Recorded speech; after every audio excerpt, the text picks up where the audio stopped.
నమస్తే అందరికీ. అందరు ఎట్లున్నారు? మంచిగా ఉన్నారా? ఈరోజు ఏంటంటే ఒక కలర్ఫుల్ డిష్, ఇంకా టేస్టీ అయింది తీసుకొచ్చిన. అదేంటంటే పాలకూర ఉల్లికారం. నేను ఎప్పుడు ట్రై చేయలేదు, for the first time try చేశాను. కాకపోతే టేస్ట్ మాత్రం చాలా బాగుంది. అందుకోసమని మీకు చూపెట్టకుంటే ఎట్లా అని మీ ముందుకు తీసుకొచ్చేసిన. ఫస్ట్ మనం ఏం చేయాలంటే మీడియం సైజు 2 ఉల్లిపాయలని ఆయిల్లో వేయించుకోవాలి. ఆ వేయించుకున్న ఉల్లిపాయలను మిక్సీ జార్లోకి తీసుకొని దాంట్లోనే ధనియాలు, జీలకర్ర, ఇంకా మనకు తగినంత కారం, చింతపండు యాడ్ చేసి మిక్సీ పట్టుకోవాలి. నేను ఇక్కడ ఉప్పు మర్చిపోయాను కాబట్టి మళ్ళీ ఉప్పు మిక్సీ జార్లో వేసి కలుపుకుంటున్నాను.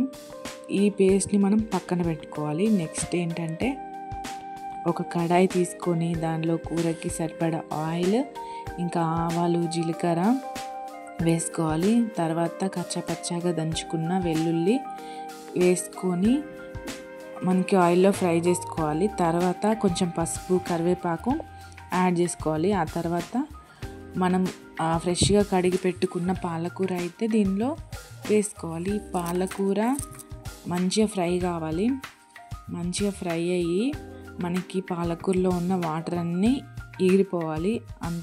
అంతవరకు మనం దీన్ని వేయించుకోవాలి.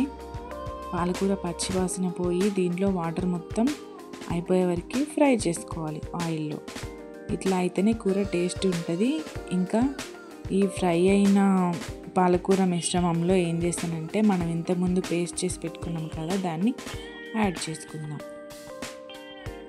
పాలకూరలో యాడ్ చేసుకొని కలుపుకోవాలి.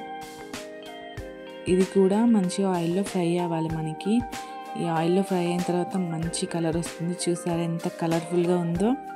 చూస్తూనే నోరుతుంది కదా. తప్పకుండా మీరైతే ట్రై చేయండి. లాస్ట్ వరకు అయితే ఒక 5 మినిట్స్ అయితే ఇట్లా ఉడికించుకోవాలి. మనం 5 మినిట్స్ ఉడికించుకుంటే ఇంత కలర్ఫుల్ అయిన టేస్టీ పాలకూర ఉల్లికారం అయితే రెడీ అయిపోయింది. ఇంకా లేట్ ఎందుకు, మీరు కూడా ఈ డిష్ని ట్రై చేసి టేస్ట్ చేయండి. టేస్ట్ ఎలా ఉందో కామెంట్ చేయండి. సబ్స్క్రైబ్ చేసుకోవడం మాత్రం మర్చిపోకండి. ఉంటా, బాయ్. మళ్ళా